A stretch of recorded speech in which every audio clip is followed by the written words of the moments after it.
Ternyata di Indonesia ada sebuah tempat yang katanya lebih tua dari piramida Giza di Mesir. Lebih tua dari Stonehenge. Bahkan disebut-sebut lebih tua dari Göbekli Tepe. Dan yang lebih gila lagi, bangunan ini masih jadi misteri. Bahkan diperdebatkan oleh ilmuwan Indonesia dan dunia. Dibangun di masa ketika peradaban modern belum dikenal manusia, struktur batunya tersusun rapi seperti arsitektur tingkat tinggi. Dan terkubur seolah sengaja disembunyikan oleh waktu. Namanya Gunung Padang. Lokasinya di Cianjur, Jawa Barat. Tapi anehnya, kalau dilihat dari jauh, bentuknya cuma kelihatan seperti bukit biasa. Kalau para peneliti benar, Gunung Padang bisa mengubah sejarah peradaban manusia. Dan di video kali ini, kita bakal bongkar. Apa sebenarnya Gunung Padang? Kenapa pemerintah sempat merahasiakan operasinya? Dan apa yang sebenarnya terkubur di bawah lapisan tanah?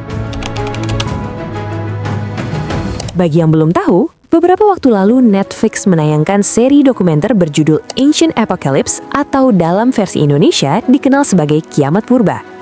Dan yang membuat dunia menoleh ke Indonesia, episode pertamanya membahas Gunung Padang. Dalam episode itu, penonton diajak mengikuti jurnalis dan penulis kontroversial Graham Hancock yang berkeliling dunia mencari jejak peradaban manusia yang hilang sejak akhir zaman es akibat bencana besar. Gunung Padang diposisikan bukan sebagai situs lokal, melainkan sebagai potongan puzzle global. Graham Hancock mengaitkannya dengan banjir besar Sundaland. Sundaland adalah daratan Asia Tenggara yang tenggelam setelah zaman es berakhir akibat kenaikan permukaan laut. Secara geologi, benar, Sundaland pernah tenggelam, tapi belum ada bukti langsung bahwa Gunung Padang dihancurkan banjir bandang. Artinya, banjir besar itu nyata, dampaknya luas, tapi hubungannya dengan Gunung Padang masih hipotesis. Namun di sini, kita tidak akan membedah filmnya secara detail. Itu sudah banyak dibahas di video-video lain. Yang jauh lebih penting adalah pertanyaan besar di baliknya.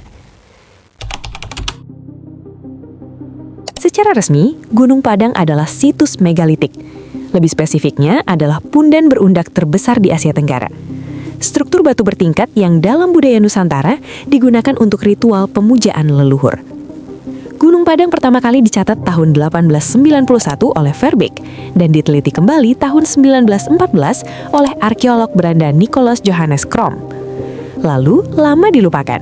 Hingga tahun 1979, warga lokal kembali membuka akses ke situs ini. Awalnya, dianggap biasa saja. Tapi begitu peneliti melihat dari atas, susunannya simetris. Dan yang paling gila lagi, batu-batu ini nggak cuma ditaruh gitu aja, tapi disusun dari balok-balok batu andesit yang bentuknya seragam dan rapi. Situs Gunung Padang terdiri dari 5 teras, terletak dengan orientasi utara-selatan. Kelima teras situs Gunung Padang tersebut terletak bertingkat-tingkat.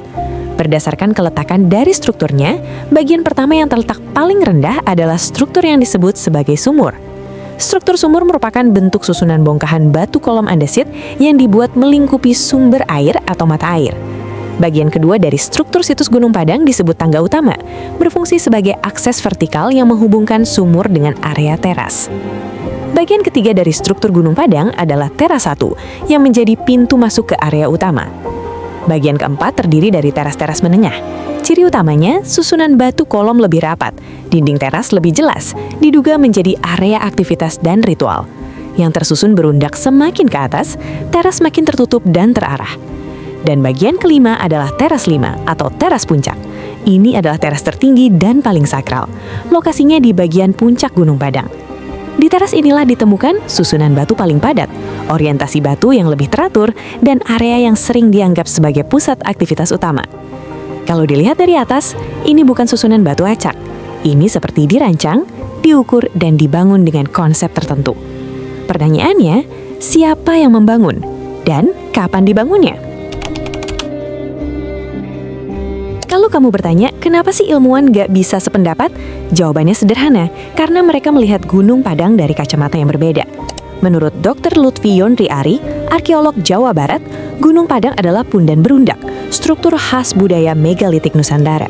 Dalam arkeologi, umur bangunan tidak bisa ditentukan hanya dari tanah di sekitarnya. Syarat sah ditentukannya adalah sampel harus satu konteks, berada di struktur yang sama, terhubung dengan aktivitas manusia. Masalah di Gunung Padang, banyak sampel karbon berasal dari tanah, bukan dari struktur batu. Bagi arkeolog, itu belum bisa disebut umur bangunan. Tidak ada tradisi piramida di Nusantara. Dalam sejarah budaya Indonesia, tidak ada catatan piramida, tidak ada simbolisme piramida, tidak ada artefak pendukung. Yang ada adalah pundan berundak, maksudnya bangunan megalitik bertingkat menyerupai teras atau tangga. Menhir yang disebut tugu atau tiang batu tegak peninggalan zaman megalitikum yang berfungsi sebagai media pemujaan roh nenek moyang, penanda makam atau monumen peringatan dengan nilai religius dan simbolis tinggi. Dolmen adalah monumen prasejarah peninggalan zaman megalitikum berupa meja batu yang terdiri dari batu datar besar, atap dan ditopang beberapa batu tegak, kaki. Arkeolog bertanya, jadi kalau ini piramida, di mana jejak budayanya? Tanpa jawaban logistik yang masuk akal, klaim piramida dianggap terlalu spekulatif.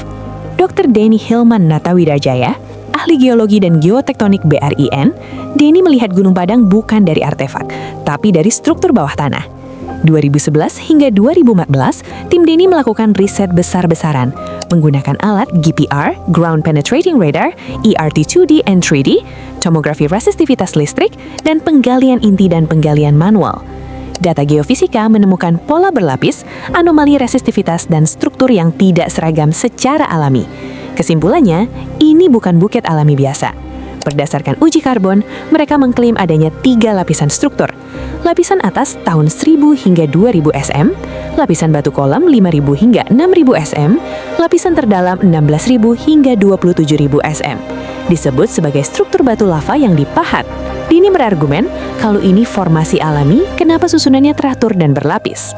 Kenapa perdebatan ini tak selesai? Karena masing-masing benar dalam wilayahnya sendiri. Arkeolog benar soal budaya, geolog benar soal struktur. Masalahnya, mereka jarang duduk di bahasa yang sama. Mari kita tinggalkan dulu debat piramida, fokus ke hal-hal unik yang faktual. Mata air Cikahuripan, mata air di bagian bawah situs yang tidak pernah kering, dipercaya warga sebagai air kehidupan.